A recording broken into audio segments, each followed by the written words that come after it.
أعوذ بالله من الشيطان الرجيم. بسم الله الرحمن الرحيم.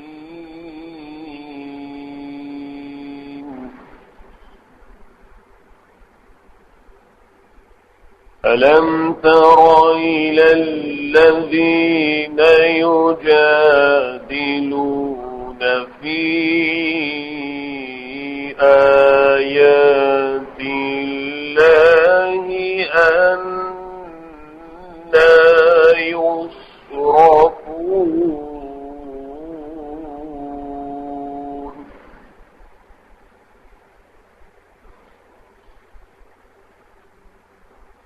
الذين كذبوا بالكتاب وبما أرسلنا به رسلنا فسوف يعلمون.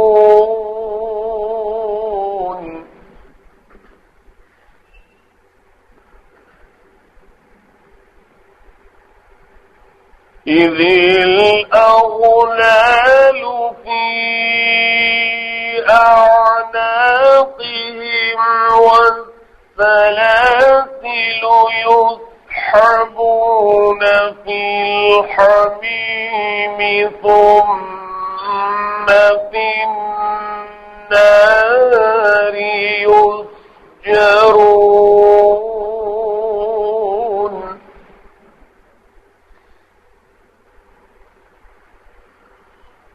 ثم قيل لهم أين ما كنتم تشركون من دون الله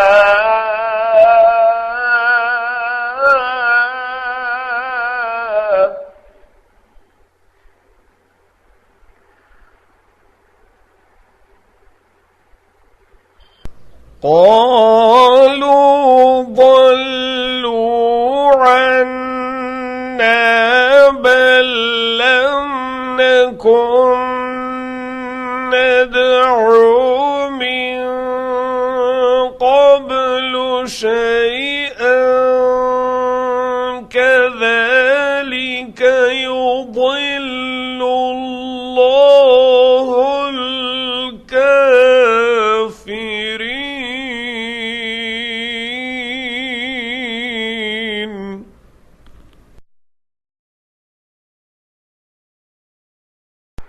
ذلكم بما كنتم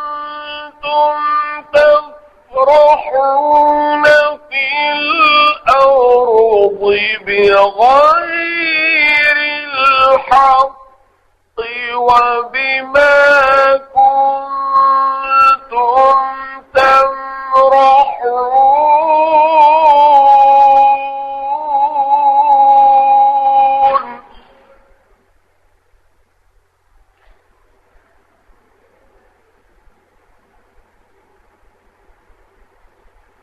ادخلوا أبواب جهنم خالدين فيها فبئس مثوى المتكبرين.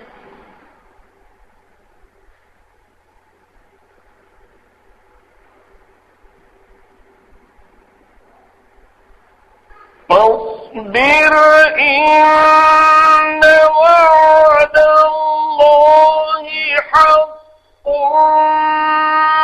فإما نرينك بعض الذي نعدهم أو نتوفينك فإلينا يرجعون.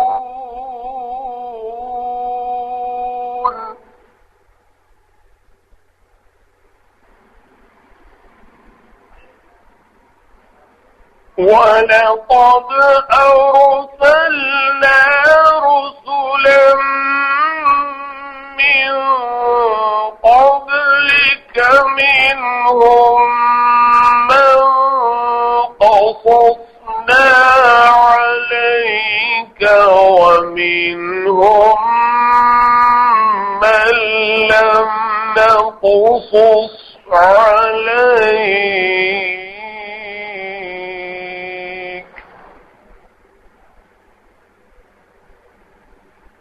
وَمَا كَانَ لِرَسُولٍ أَن يَأْتِيَ بِآيَةٍ إِلَّا بِإِذْنِ اللَّهِ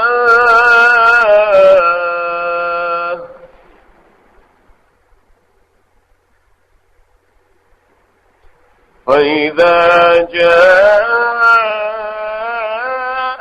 أَمْرُ اللَّهِ قُضِيَ بِالْحَقِّ وَخَسِرَ هُنَالِكَ الْمُبْطِلُونَ صدق اللہ العظیم۔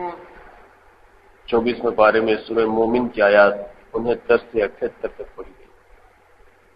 تو نے نہ دیکھا ان کو جو جھگڑتے ہیں اللہ کی باتوں میں، کہاں سے پھیرے جاتے ہیں وہ لوگ کہ جنہوں نے جھٹلایا اس کتاب کو اور اس کو جو بھیجا ہم نے اپنے رسولوں کے ساتھ، سو آخر جان لیں گے جب توق پڑیں گے ان کی گردنوں میں اور زنجیریں بھی گھسیٹے جائیں گے جلتے پانی میں، پھر آگ میں ان کو جھونک دیا جائے گا۔ پھر ان کو کہیں کہاں گئے جن کو تم شریک بتلایا کرتے تھے اللہ کے سوا؟ بولے وہ ہم سے چوک گئے، کوئی نہیں، ہم تو پکارتے نہ تھے پہلے کسی چیز کو، اسی طرح بچلاتا ہے اللہ منکروں کو۔ یہ بدلہ اس کا جو تم اتراتے پھرتے تھے زمین میں ناحق، اور اس کا جو تم اکڑتے تھے۔ داخل ہو جاؤ دروازوں میں دوزخ کے، سدا رہنے کو اس میں، تو کیا برا ٹھکانہ ہے غرور کرنے والوں کا۔ تو تو ٹھہرا رہ، بے شک اللہ کا وعدہ ٹھیک ہے۔ پھر اگر ہم دکھلائیں تجھ کو کوئی وعدہ جو ہم ان سے کرتے ہیں، یا قبض کر لیں تجھ کو، ہر حالت میں ہماری ہی طرف پھر کر آئیں گے۔ اور ہم نے بھیجے ہیں بہت رسول تجھ سے پہلے، بعض ان میں وہ ہیں کہ ہم نے سنایا تجھ کو ان کا احوال، اور بعض ہیں کہ نہیں سنایا ان کا احوال۔ اور کسی رسول کا مقدور نہ تھا کہ لے آتا کوئی نشانی مگر اللہ کے حکم سے۔ پھر جب آیا حکم اللہ کا، فیصلہ ہو گیا انصاف سے، اور ٹوٹے میں پڑے اس جگہ جھوٹے۔ سورہ مومن کی آیات میں منکرین، مشرکین، متکبرین، ایسے لوگ جو دنیا میں اللہ کے ساتھ کفر کا، شرک کا رویہ اختیار کرتے تھے، اور ان کا تکبر، گھمنڈ ان کو حق بات کے ماننے سے روکا ہوا تھا۔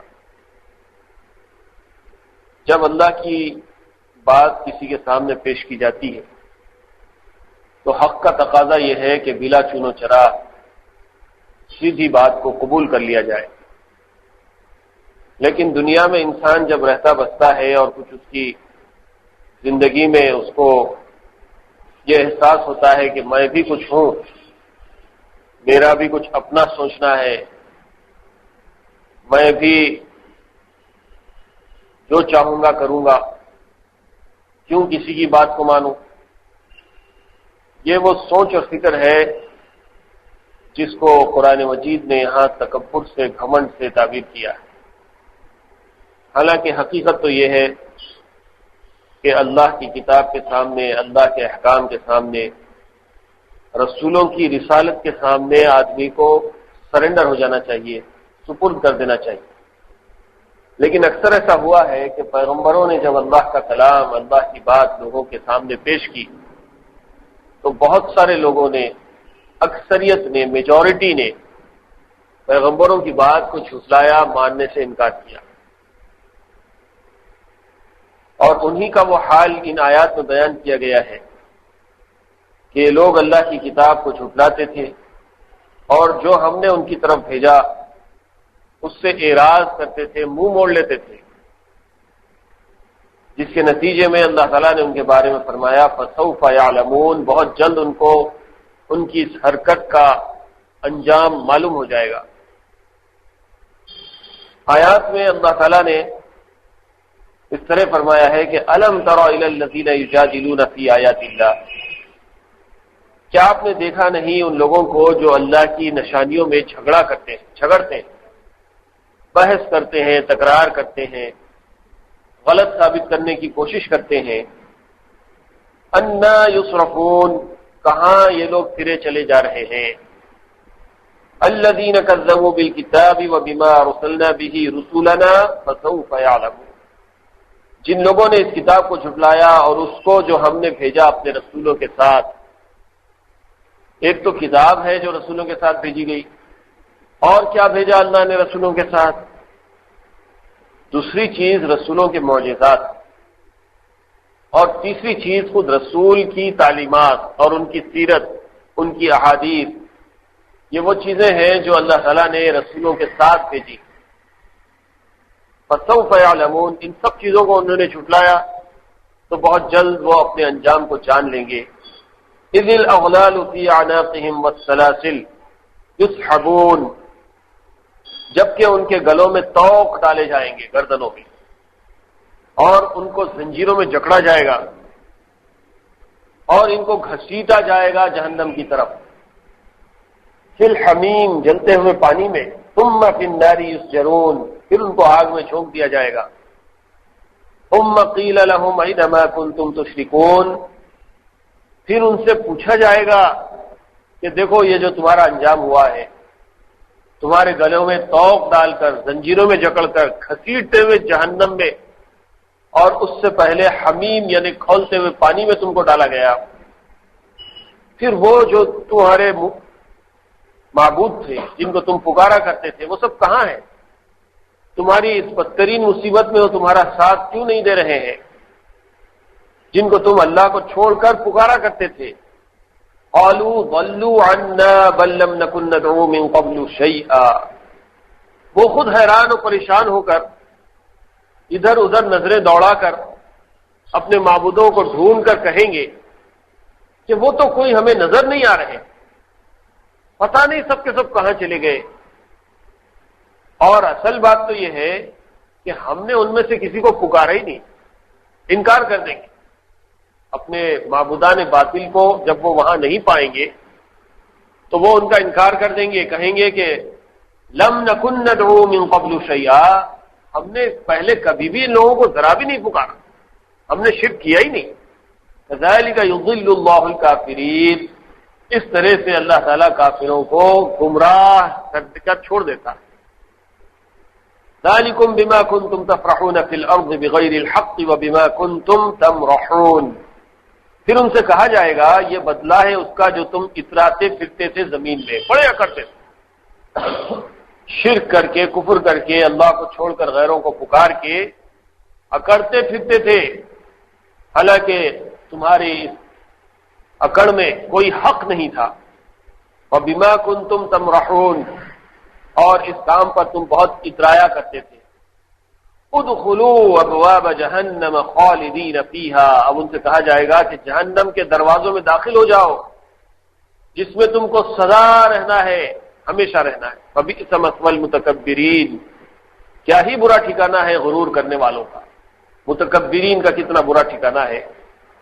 پھر حضور نبی کریم صلی اللہ علیہ وسلم کو تسلی دی جا رہی ہے، اصبر ان وعد اللہ حق، اے نبی صلی اللہ علیہ وسلم آپ صبر کیجئے، برداشت کیجئے ان لوگوں کی اس حرکتوں کو جو وہ آپ کے ساتھ کر رہے ہیں، بے شک آپ کے رب کا وعدہ بالکل سچا ہے، حق ہے، ہو کر رہے گا۔ یہ جتنے احوال مشرکین متکبرین کے بارے میں اللہ تعالیٰ نے بیان فرمائے ہیں یہ سب کچھ ہو کر رہیں گے۔ اے نبی آپ غم مت کیجئے، آپ آزردہ مت ہو جائیے، آپ صبر کیجئے، یہ جتنے عذابوں کا وعدہ مشرکین کے بارے میں کیا جا رہا ہے وہ یقیناً سچ ہو کر رہے گا۔ پھر اللہ نے فرمایا فَإِمَّا نُرِيَنَّكَ بَعْضَ الَّذِي نَعِدُهُمْ أَوْ نَتَوَفَّيَنَّكَ فَإِلَيْنَا يُرْجَعُونَ۔ اگر آپ کو ہم یہ ساری نشانیاں دکھلا دیں یا آپ کے ذریعے سے ان متکبرین کو یہ سارے احوال سنا دیے جائیں اور آپ ان کو دین کی طرف بلائیں، سیدھے راستے کی طرف بلائیں، اور اسی حالت میں آپ کو موت آ جائے، یعنی آپ آخر دم تک ان کے پیچھے رہیں، پھر بھی آپ کی بات نہ مانیں، تو فَإِلَيْنَا يُرْجَعُونَ، ان کا بھی حال یہی ہے کہ وہ بھی ہماری ہی طرف تو پلٹ کر آنے والے۔ کب تک یہ بھاگتے پھریں گے، کب تک اکڑتے اور اتراتے پھریں گے دنیا میں؟ آج اگر آپ کی بات یہ نہیں مانیں گے تو کل کے دن ضرور یہ بھی تو ہمارے پاس حاضر ہوں گے۔ وَلَقَدْ أَرْسَلْنَا رُسُلًا مِّن قَبْلِكَ مِنْهُمْ مَنْ قَصَصْنَا عَلَيْكَ وَمِنْهُمْ مَنْ لَمْ نَقْصُصْ عَلَيْكَ، ہم نے آپ سے پہلے بہت سے رسولوں کو بھیجا ہے، ان میں سے کچھ لوگوں کے بارے میں، کچھ رسولوں کے بارے میں ہم نے آپ کو تفصیلات بتائی ہیں، ان کے قصے واقعات آپ کو بتائے گئے ہیں، اور بہت سے ایسے پیغمبر اور رسول ہیں جن کے بارے میں ہم نے آپ سے کوئی قصہ بیان ہی نہیں کیا، ان کی تفصیلات آپ کو نہیں سنائی گئی۔ وَمَا كَانَ لِرَسُولٍ أَن يَأْتِيَ بِآيَاتٍ إِلَّا بِإِذْنِهِ، چاہے وہ آپ کو رسولوں کے بارے میں تفصیلات بتائی گئی ہوں یا وہ رسول جن کی تفصیلات آپ کو نہ بتائی گئی ہوں، ان دونوں کا حال یہ ہے کہ وہ کوئی بھی اللہ کی نشانی اپنی مرضی سے لا کر لوگوں کے سامنے پیش نہیں کرتے، جو بھی نشانیاں اللہ کی طرف سے ان کے پاس آتی تھی اسی کو وہ لوگوں کے سامنے پیش کیا کرتے تھے۔ فَإِذَا جَاءَ أَمْرُ اللَّهِ قُضِيَ بِالْحَقِّ، پھر جب آیا حکم اللہ کا، فیصلہ ہو گیا ان کے درمیان میں، وَخَسِرَ هُنَالِكَ الْمُبْطِلُونَ، باطل پر جمے رہنے والوں کو اللہ تعالیٰ نے زبردست خسارے سے دوچار کر دیا، ان کو بھاری نقصان اٹھانا پڑا۔ یہ اس وقت ہوا جبکہ اللہ کا فیصلہ آ گیا، یعنی قیامت جب آ جائے گی تو ان کو اس کا زبردست نقصان اٹھانا پڑے گا۔ معارف و مسائل، یسحبون فی الحمیم ثم فی النار یسجرون، حمیم کھولتا ہوا پانی ہے۔ اس آیت سے مفہوم ہوتا ہے کہ اہل جہنم کو پہلے حمیم میں ڈالا جائے گا، اس کے بعد جہیم یعنی جہنم میں، اور بظاہر اس سے مفہوم ہوتا ہے کہ حمیم جہنم سے باہر کسی جگہ کا نام ہے۔ سورہ صافات کی آیت ثم ان مرجعهم لإلی الجحیم سے بھی یہی معلوم ہوتا ہے کہ حمیم جہنم سے باہر کسی جگہ کا نام ہے۔ اہل جہنم کو اس کا پانی پلانے کے لیے لایا جائے گا، پھر جہنم میں لوٹا دیا جائے گا۔ جہنم میں ڈال دینا یہ تو عذاب ہے ہی، لیکن جو مجرم قرار پاتے ہیں ان کو پکڑنے کے ساتھ ہی ان کے ساتھ برا سلوک شروع کر دیا جاتا ہے۔ جیسے دنیا میں کسی مجرم کوئی نہیں بلکہ ملزم کو بھی جب پکڑا جاتا ہے تو کوئی عزت دے کے اس کو اچھائی کے ساتھ، خوش اخلاقی کے ساتھ اس کو نہیں لے جایا جاتا، بلکہ جیسے ہی وہ پولیس کے ہاتھ کو لگتا ہے وہیں سے اس کو ہتھکڑیاں پہنائی جاتی ہیں، بیڑیاں ڈالی جاتی ہیں، منہ پہ کپڑا باندھ دیا جاتا ہے، اور بڑی بے دردی کے ساتھ کبھی اس کو مار پیٹ کی جاتی ہے لاتوں سے، گھوسوں سے، اور بہت بے عزت کر کے اس کو جیل کی طرف یا عدالت کی طرف یا پولیس اسٹیشن کی طرف لے جایا جاتا ہے۔ ایسے ہی جہنمیوں کا بھی حال ہوگا کہ جب وہ اللہ کے سامنے حاضر کیے جائیں گے تو اسی وقت سے ان کے ساتھ بہت برا برتاؤ شروع کر دیا جائے گا، اور ان کو لے جانے جہنم میں ڈالنے سے پہلے بھی ان کے ساتھ کچھ ایسا معاملہ کیا جائے گا کہ قدم قدم پر ان کی بے عزتی ہوگی، قدم قدم پر ان کو ایک الگ قسم کا عذاب دیا جائے گا۔ انہی قسم کے عذابوں میں سے کچھ کا یہاں تذکرہ کیا گیا ہے کہ یسحبون فی الحمیم ثم فی النار یسجرون، پہلے ان کو حمیم میں ڈال دیا جائے گا، اور حمیم کے عام معنی اور مفہوم جو ہے وہ کھولتے ہوئے پکتے ہوئے پانی کے، بوائلنگ واٹر۔ جیسے دنیا میں کھولتا ہوا پانی بہت گرم ہوتا ہے، اگر وہ آدمی کے جسم پر گر جائے تو کھال اکھڑ جاتی ہے۔ یہ دنیا کے گرم پانی کا حال ہے۔ آخرت کی آگ اور آخرت کا گرم پانی اور اس کا عذاب احادیث شریفہ کی روشنی میں یہ بتایا گیا ہے کہ 70 گنا زیادہ ہے۔ جہنم کی آگ دنیا کی آگ سے 70 گنا زیادہ تیز ہے، تو یقیناً وہاں کا کھولتا ہوا پانی بھی یہاں کے کھولتے ہوئے پانی کے مقابلے میں 70 گنا زیادہ تیز ہوگا۔ پھر اس پانی میں ڈالنے، یا پھر ایک مفہوم یہ بھی ہے اس کا کہ جہنم میں لے جانے سے پہلے پہلے ان کو حمیم نامی پانی کے پاس لے جا کر وہ ان کو پلایا جائے گا۔ قرآن مجید کی دوسری آیتوں میں اس کی صراحت ہے کہ جب حمیم یا غساق یا غسلین ایسی چیزیں جہنمیوں کو پینے کے لیے دی جائیں گی تو اس کی بدبو سے، اس کی گرمی سے، اس کی تیزی سے حال یہ ہوگا کہ آدمی کی اتڑیاں کٹ کر گرنے لگیں گی۔ یہ ابتدائی دور کا عذاب ہے جو جہنم میں جانے سے پہلے دیا جا رہا ہے۔ پھر اس کے بعد فرمایا کہ ثم فی النار یسجرون، بعد میں پھر ان کو جہنم کی آگ میں ڈال دیا جائے گا۔ پہلے حمیم پلایا جائے گا، پھر آگ میں ڈال دیا جائے گا۔ تو دوسری آیات قرآن سے یہ بات سمجھانے کی کوشش کی گئی ہے کہ جہنم کے باہر حمیم کا ایک مقام ہے جہاں کھولتا ہوا پانی ہوگا، یا تو جہنمیوں کو اس میں ڈالا جائے گا یا جہنمیوں کو اس سے پانی پلایا جائے گا جو بہت گرم ہوگا، بہت تیز ہوگا، اور اس کی گرمی کے بہت خطرناک نتائج سامنے آئیں گے۔ یا پھر دوسری آیات میں یہ بھی پتہ چلتا ہے کہ هذه جہنم التي يكذب بها المجرمون يطوفون بينها وبين حميم آن، جہنم میں ڈالنے کے بعد ان سے کہا جائے گا کہ یہ ہے وہ جہنم جس کو تم جھٹلایا کرتے تھے۔ یطوفون بینہا و بین حمیم آن، پھر ان کو حمیم کے درمیان میں، حمیم کے اطراف میں گھمایا جائے گا، اس میں ڈالا جائے گا یا اس سے پانی پلایا جائے گا۔ اور بھی دیگر آیات سے پتہ چلتا ہے کہ جب جہنمی جہنم کی آگ میں چلیں گے اور شدت پیاس سے پانی پانی چلائیں گے تو ان کو کھولتا ہوا پانی دیا جائے گا۔ تو چاہے وہ کھولتا ہوا پانی جہنم کے اندر دیا جائے، چاہے وہ کھولتا پانی جہنم میں جانے سے پہلے جہنم کے باہر دیا جائے، ہر حال میں ایک بدترین عذاب کا ایک مزہ ہے جو ان کو چکھایا جائے گا۔ قالوا ضلوا عنا بل، جب ان سے پوچھا جائے گا جہنم میں ڈالنے کے بعد کہ وہ مشرک لوگ جو اپنے بتوں کو دنیا میں پکارا کرتے تھے مدد کے لیے، اور وہ شیاطین جن کی وہ عبادت کیا کرتے تھے، ان کے بارے میں ان سے پوچھا جائے گا کہ وہ تمہارے مدد کرنے والے جن کو تم پکارتے تھے وہ کہاں گئے؟ تو کہیں گے قالوا ضلوا عنا، وہ لوگ تو ہمارے کو چھوڑ کے بھاگ گئے، ہم کو تنہا عذاب میں مبتلا کر کے چلے گئے، ہماری مدد نہیں کر رہے ہیں۔ مراد یہ ہے کہ یا تو ان کو وہاں وہ کوئی نظر ہی نہیں آئیں گے، یا پھر یہ کہ یہ لوگ خود وہاں انکار کریں گے کہ ہم نے کسی کو اللہ کے سوا کبھی پکارا ہی نہیں، ہم بھی اللہ ہی کو پکارتے ہیں۔ انکم وما تعبدون من دون اللہ حصب جہنم، جب وہ جہنم میں داخل کر دیے جائیں گے تو کہیں گے کہ ہم تو اللہ کے سوا کسی کو پکارتے ہی نہیں تھے۔ اس کے بعد کی آیت میں یہ بھی کہا گیا بما کنتم تفرحون فی الارض بغیر الحق وبما کنتم تمرحون۔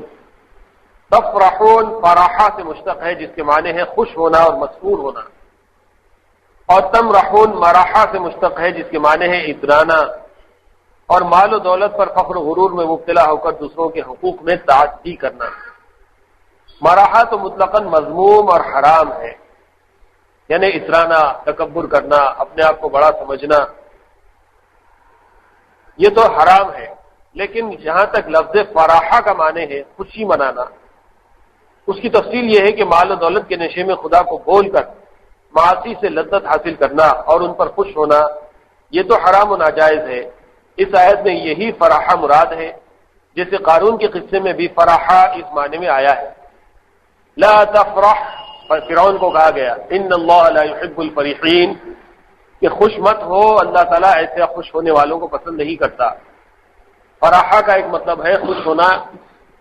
خوش ہونے کے دو طریقے ہیں، ایک تو یہ ہے کہ اللہ کی نافرمانی کر کے خوش ہونا، اللہ کو نہیں مان رہے، اس کے ساتھ شرک کر رہے، گناہ کر رہے اور اس پر خوش ہو رہے، گناہوں سے لذت حاصل کر رہے اس پر خوش ہو رہے، یا یہ کہ اللہ کی دی ہوئی نعمتوں کو اللہ کے حکم کے مطابق خرچ نہیں کر رہے، اپنی مرضی کے مطابق خرچ کر کے خوش ہو رہے ہیں، غرور تکبر کرتے ہوئے، تو تو ایسا خوش ہونا اللہ تعالیٰ کو پسند نہیں.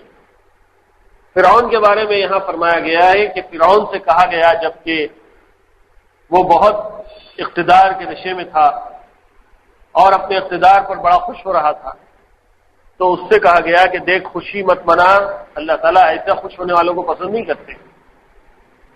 اسی طرح کے الفاظ اس کے زمانے کے ایک اور مالدار کے بارے میں بھی آئے ہیں جس کا نام قارون تھا.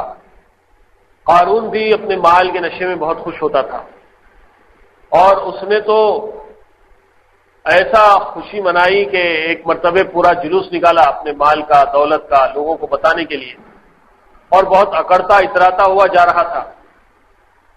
اس کی تفصیلات دوسری آیتوں میں اس طرح سے ہیں کہ جب وہ نکل کر جا رہا تھا تو لوگ باہر نکل کے اس کے مال اور دولت کے جلوس کو دیکھ رہے تھے.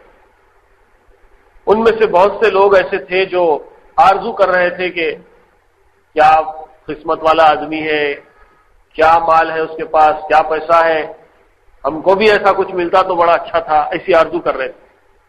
ایسا ہوتا ہے دنیا میں کہ جب کوئی مالدار آدمی کے مال کا مظاہرہ ہوتا ہے، دولت کا، شادیوں میں، جلسوں میں یا کسی اور موقع پر، تو لوگ اس کا تذکرہ کرتے ہیں اور کہتے ہیں کہ بہت اچھا کھلایا، کیا سجایا تھا، کیا ہنگامہ تھا، بہت مزہ آیا، ہم کو بھی ایسا مال مل جاتا تو ہم بھی بہت موج مستی کرتے.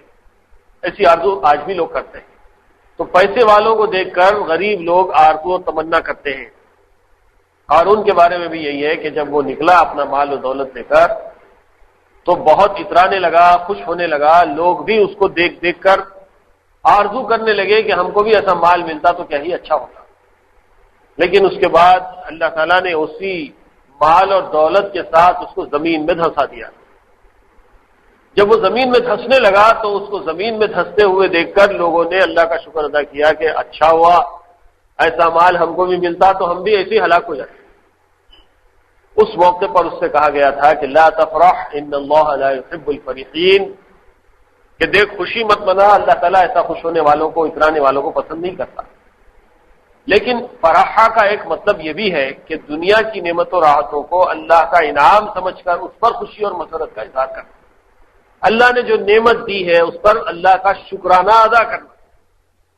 اچھا لباس اللہ نے دیا ہے، لباس پہن کر اللہ کی حمد و ثنا، اس کی بڑائی بیان کرنا اور اس نعمت پر اللہ کا شکر ادا کرنا اور خوش ہونا کہ اللہ نے مجھے نعمت دی ہے، چاہے وہ مال و دولت کی شکل میں ہو یا کوئی اور نعمت کی شکل میں ہو.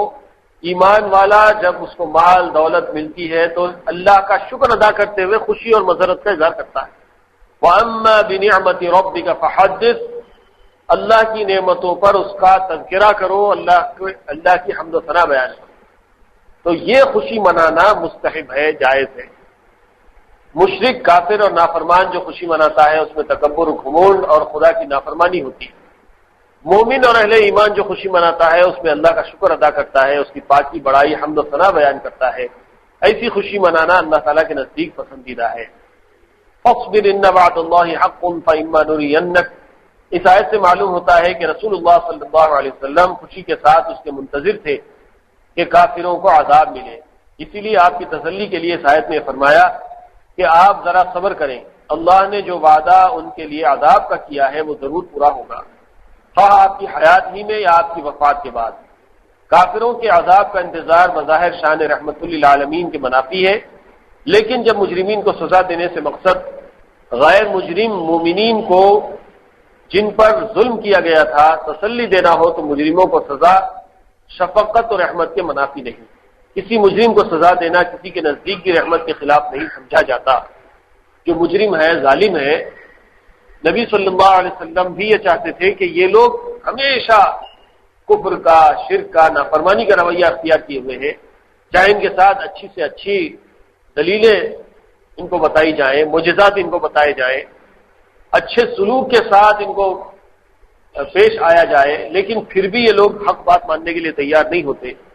تو ظاہر ہے انسانی فطرت بھی ہے، قانون کا اور انصاف کا بھی تقاضا ہے کہ ایسے مجرموں کو سخت ترین سزا دی جائے. اور دنیا میں بھی جب کسی مجرم کو سزا دی جاتی ہے تو کسی کو اس پر افسوس نہیں ہوتا بلکہ خوشی مناتے ہیں. ایسے ہی جو اللہ کے مجرم ہیں ان کو اللہ جب عذاب دیتا ہے تو پیغمبر حالانکہ وہ رحمت للعالمین ہے، وہ تو چاہتے ہیں کہ ہر ایک جہنم سے بچ جائے، لیکن جب کوئی جہنم کا مستحق بن جاتا ہے اور اپنے کیے پر وہ سزا پانے کے لیے اللہ کے یہاں پہنچ جاتا ہے تو پھر ان کو بھی خوشی ہی ہوتی ہے، اور خاص طور سے ایسے لوگوں کے لیے خوشی کا باعث ہے جن پر ظلم کیا گیا، جن کو ستایا گیا اور جن کا حق تلف کیا گیا۔ ایسے مظلوم لوگوں کی بھی یہی آرزو ہوتی ہے کہ ہم پر جس نے ظلم کیا اس کو بھی سزا دی جائے، اس لیے اگر ان کو سزا دی جائے اور اس پر پیغمبروں کو خوشی ہو تو یہ رحمت کے خلاف نہیں ہے۔ یہاں پر پوری آیات میں جو آج پڑھی گئی جہنم کا تذکرہ ہے، مجرمین کا اور مشرکین اور متکبرین کا انجام بیان کیا گیا ہے۔ قرآن مجید کے تلاوت کے آداب میں یہ ہے کہ جب اللہ کی رحمت اور اس کی مغفرت، اس کی معافی اور جنت اور جنتیوں کا ذکر کیا جائے تو حکم ہے کہ ہم بھی اللہ سے دعا کریں کہ اللہ تعالیٰ ہم کو ایسے جنتیوں میں شامل فرمائے اور ہم کو بھی اللہ تعالیٰ اپنی رحمت کا مستحق بنائے۔ اور جہاں جہنم کا، اللہ کے عذاب کا تذکرہ آتا ہے تو حکم یہ ہے کہ اس سے پناہ مانگی جائے۔ آیات کے پڑھنے کے بعد ہم بھی اللہ کے دربار میں جہنم سے، جہنم کی آگ سے اور اللہ کے عذاب سے پناہ مانگتے ہیں اور اللہ تعالیٰ سے دعا کرتے ہیں کہ اللہ تعالیٰ ہم کو ہدایت نصیب فرما اور آخر دم تک ہدایت پر قائم فرما، جہنم کی آگ سے، اس کے عذاب سے ہمیں محفوظ و معمول فرما۔ وآخر دعوانا الحمد للہ رب العالمین۔ اللهم صل على سيدنا محمد وعلى آل سيدنا محمد وبارك وسلم۔ ربنا ظلمنا أنفسنا وإن لم تغفر لنا وترحمنا لنكونن من الخاسرين۔ ربنا آتنا في الدنيا حسنة وفي الآخرة حسنة وقنا عذاب النار۔ اللهم ارحمنا بالقرآن العظيم واجعله لنا إماما ونورا وهدى ورحمة۔ اللهم ذكرنا منه ما نسينا وعلمنا منه ما جهلنا وارزقنا تلاوته آناء الليل وآناء النهار واجعله لنا حجة يا رب العالمين۔ سبحان ربك رب العزة عما يصفون وسلام على المرسلين والحمد لله رب العالمين۔